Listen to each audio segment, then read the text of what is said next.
আপনারা সকলেই অবগত আছেন যে বাংলাদেশ জামায়াতে ইসলামী বাংলাদেশের অন্যতম বড় রাজনৈতিক দল।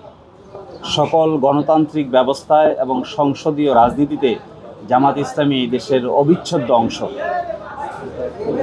বাংলাদেশ প্রতিষ্ঠার পর থেকে আজ পর্যন্ত যে কয়টা সংসদ হয়েছে, সঠিকভাবে নির্বাচন হয়েছে, সব নির্বাচনেই জামায়াতে ইসলামী জনগণের ম্যান্ডেট নিয়ে সংসদ সদস্য হয়েছে, এমনকি সরকারেও অংশগ্রহণ করেছে। কিন্তু আশ্চর্যজনক বিষয় হলো 2008 সালে জামায়াতকে ইলেকশন কমিশন একটি নিবন্ধন ইস্যু করে, কিন্তু বাংলাদেশের হাইকোর্ট মেজরিটির জাজমেন্টের ভিত্তিতে এই নিবন্ধনটি বাতিল করেন। এর বিরুদ্ধে আমরা আপিল করেছিলাম। আপিল মামলা শুনানি আজকে শেষ হয়েছে। শুনানি অন্তে আগামী 1 জুন 2025 এই মামলার রায়ের জন্য দিন নির্ধারণ করা হয়েছে। আজকে আদালতে মূলত আমরা বলেছি যে জামায়াতের রেজিস্ট্রেশন প্রক্রিয়াটা বাতিল করার মাধ্যমে এবং কেয়ারটেকার গভর্নমেন্ট সিস্টেম বাতিল করার মাধ্যমে পলিটিসাইজেশন অফ জুডিশিয়ারি করা হয়েছে, অর্থাৎ বিচার বিভাগকে রাজনীতিকীকরণ করা হয়েছে।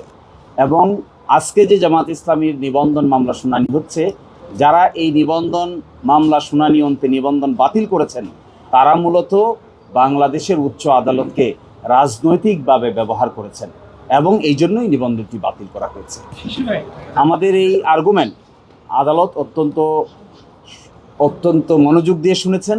আমরা এক্সপেক্ট করব যে আমাদের এই আর্গুমেন্টের ভিত্তিতে আগামী 1 জুন ইনশাল্লাহ জামায়াত ইসলামী তার নিবন্ধন ফেরত পাবে এবং একই সাথে বাংলাদেশের রাজনীতিতে জামায়াত ইসলামী নতুন উদ্যমে নতুনভাবে মানুষের সাপোর্ট নিয়ে মেজরিটির ভিত্তিতে বাংলাদেশের রাজনীতিতে গুরুত্বপূর্ণ ভূমিকা পালন করবে ইনশাআল্লাহ।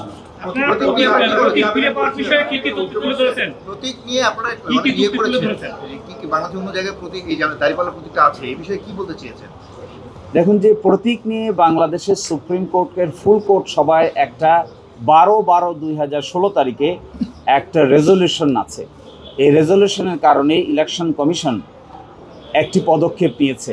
আমরা আদালতকে আজকে একটি ডাইরেকশন চেয়েছি আদালতের কাছে যে এই বিষয়টি প্রতীক তো আর উচ্চ আদালত বরাদ্দ করতে পারে না। প্রতীক বরাদ্দ করার ক্ষমতা হলো ইলেকশন কমিশনের। মাননীয় আদালত যেন এই মর্মে একটি অবজারভেশন দেন যে এই ব্যাপারটি যেন ইলেকশন কমিশন উপযুক্ত সময়ে উপযুক্ত সিদ্ধান্ত নেন। এই মর্মে আমরা ডাইরেকশন চেয়েছি। আমরা আশা করি পূর্ণাঙ্গ রায়ে এই মর্মে ডাইরেকশনও উচ্চ আদালত কর্তৃক দেওয়া হবে।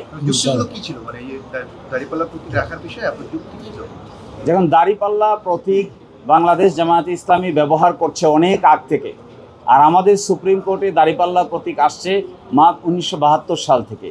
একই সাথে দাঁড়িপাল্লা যে প্রতীকটি ব্যবহার করা হয়েছে, বাংলাদেশে যত যে কয় সময় সংসদীয় ইলেকশন হয়েছে, সব নির্বাচনে জামায়াত ইসলামী দাঁড়িপাল্লা প্রতীক নিয়ে অংশগ্রহণ করেছে, ইলেক্টেড হয়েছে, মন্ত্রী হয়েছে। ফলে জামায়াত ইসলামীর সাথে দাঁড়িপাল্লা প্রতীক ওতপ্রোতভাবে জড়িত। মানুষ শুধু রাজনৈতিক দল দেখে না, সাথে সাথে রাজনৈতিক সিম্বলটাও দেখে, প্রতীকটাও দেখে। সেই জন্য আমরা বলছি যে শুধুমাত্র রেজিস্ট্রেশনেই যথেষ্ট নয়, তার সঙ্গে ইলেকশন কমিশন যেন আমাদেরকে দাঁড়িপাল্লা প্রতীকটি বরাদ্দ করে এই মর্মে উচ্চ আদালত থেকে আমরা অবজারভেশন চাই। লিখিত আকারে আমরা এই অবজারভেশন চেয়েছি। আদালত আমাদের সাথে আপাত অর্থে কোর্টের গেস্টার অনুযায়ী মনে হয়েছে এই অবজারভেশনও পাবো ইনশাল্লাহ। হ্যাঁ, এটা একটা কনফিউশন। ফুল কোর্টের রেজলিউশন কোনো বিচার বিভাগীয় সিদ্ধান্ত নয়, কোনো বিচারিক সিদ্ধান্ত নয়। ফুল কোর্টের রেজলিউশন একটা প্রশাসনিক সিদ্ধান্ত। এই প্রশাসনিক সিদ্ধান্ত প্রশাসনিকভাবে নেওয়া হয়। আর আজকে আমরা আদালতের কাছে অবজারভেশন চেয়েছি। বাংলাদেশের সুপ্রিম কোর্ট সর্বোচ্চ আদালতের পক্ষ থেকে এই মর্মে অবজারভেশন দিতে আইনগত কোনো বাধা আমরা দেখি। হ্যাঁ, আমরা এটাও বলেছি যে এখানে বাংলাদেশের সংবিধানের একটা অনুচ্ছেদ আছে 104, যাকে বলে কমপ্লিট জাস্টিস। এই কমপ্লিট জাস্টিসের থিওরি অ্যাপ্লাই করেও মাননীয় আপিল বিভাগ এই আদেশ দিতে পারেন। ধন্যবাদ।